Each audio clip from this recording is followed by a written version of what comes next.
I think the most devastating headline last week actually got the fewest mentions in the mainstream media. Scores declining again for 13-year-old American students in reading and mathematics. In fact, reading came in at the lowest level since the early 1970s. Math, the lowest level since 1980. Now, students also missing up to 4 days of school this year. That surged to 15%. But get this, students missing 5 days or more has leaped from 10% to 15%. It was just 10% back in 2020. The nation, of course, was already in the grips of an educational crisis. This is before the pandemic, and then those ham-fisted rules that crushed the spirits of our kids during the pandemic. But there's something else maybe afoot these days. I mean, the bottom line, there seems to be more concern about wresting control of our children from parents than kids being able to compete in a modern world. My next guests are not just proponents, though, of school choice. They're actually taking actions to address the issue. Joining me now, Florida Congressman Byron Donalds, along with his wife, Optima Ed founder and former school board member Erika Donalds.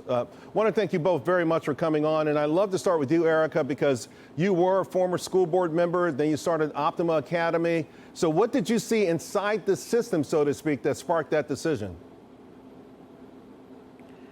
Well, thanks for having me. And what I saw as a school board member was that parents were dissatisfied with having only one option. Here in our community in South Florida, many parents really had the option of just sending their child to their zip code school. They did not have access to private education because of their income. They did not have access to charter schools. Thankfully, it's been almost 10 years since I started serving on the school board. Florida has made huge strides in giving access to HB1, now education savings accounts. Charter schools are expanding, but we have a long way to go to really give parents the education freedom they deserve and create a free market in the education system that will give rise to innovation and access to everyone. Is that the difference that you find with the academy and those sort of alternatives to public school?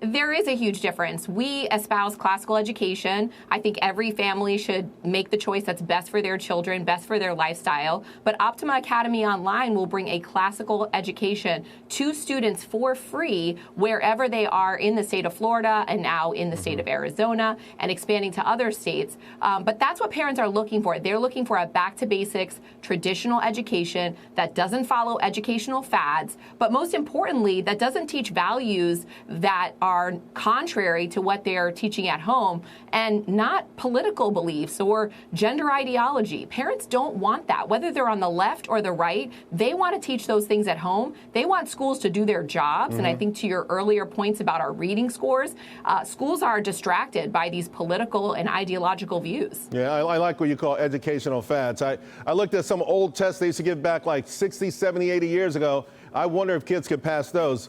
Representative Donalds, voters in Virginia and certainly in your state, I thought they sent a resounding message to politicians throughout the country. Hey, stop trying to take away parental rights. But it seems like then Democrats have only gotten more emboldened and even more direct. So how do you explain that? Because we're seeing a lot of states now go even further with the notion that they have more rights over your kids than we do. Well, I think really a lot of that is stemming from the fact that a lot of Democrat officials, frankly, all of them, they win their elections with the help of the teachers union. And the teachers union does not want to see different avenues for children being educated. I just want to be very direct about that point. The work that myself, a lot of my colleagues that we support is parents being at the front of the line, them being able to make actual purchasing power, purchasing decisions when it comes to their child's education. But when they make these decisions, sometimes that means you're going to a school that is not unionized. So who finds fault with that are the union bosses. Right. They're the ones that are causing a lot of these issues. Right. And you have Democrat politicians that follow suit. But be very clear, voters, whether they live in blue states or red states, inner cities or suburban areas, they are choosing school choice. They are choosing parental empowerment more and more. And I think Democrat officials, they're going to have to come to grips with that because that is where voters are going. And we have a responsibility to make sure that parents are at the front of the line and they can make those decisions on behalf of their children. Representative Donalds, I'm with you on the school union part, but there's something deeper. There's something else going on here. About a year ago, Vice President Harris talked about the kids being part of the community. I mean, I feel like there's a different sort of ideology that that believes that somehow the system or a group of, I don't know who you would call them, but they can make better decisions for your children than you can. It feels much deeper than just these students, these school teachers.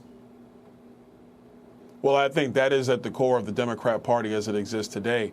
They believe they can make better decisions for everybody. It's not just in education. It's even with entrepreneurs. It's with people in our financial community. It's with people in our law enforcement community. They think that they have all the prescriptions, and time again, it has failed too many Americans in too many walks of life, and it's failing our kids when it comes to education.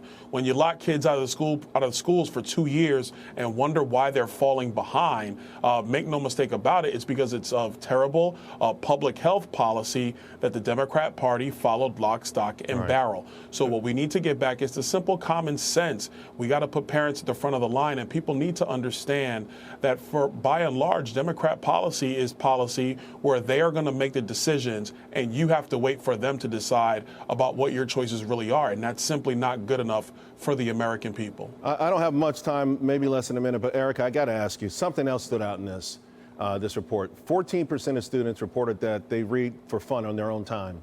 That's down from 27% in 2012. How do we, parents even watching this show may be struggling this, how do we make reading fun again?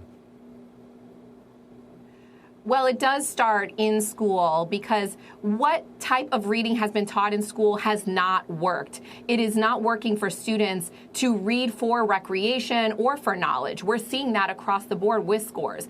Thankfully, there's an emergence of the science of reading, and more schools are adopting the old way of learning to read. That's going to translate into more students wanting to read at home. But it is our responsibility as parents to enforce reading habits at home. The kids don't want to do it, but it's so important to build those habits so that they can gain knowledge over the long term. It's really the responsibility of parents ultimately, and a culture of reading and knowledge that is valued across the board. Absolutely. I just want to say thank you for the work you're doing, both of you, Representative Byron Donalds and Erika Donalds.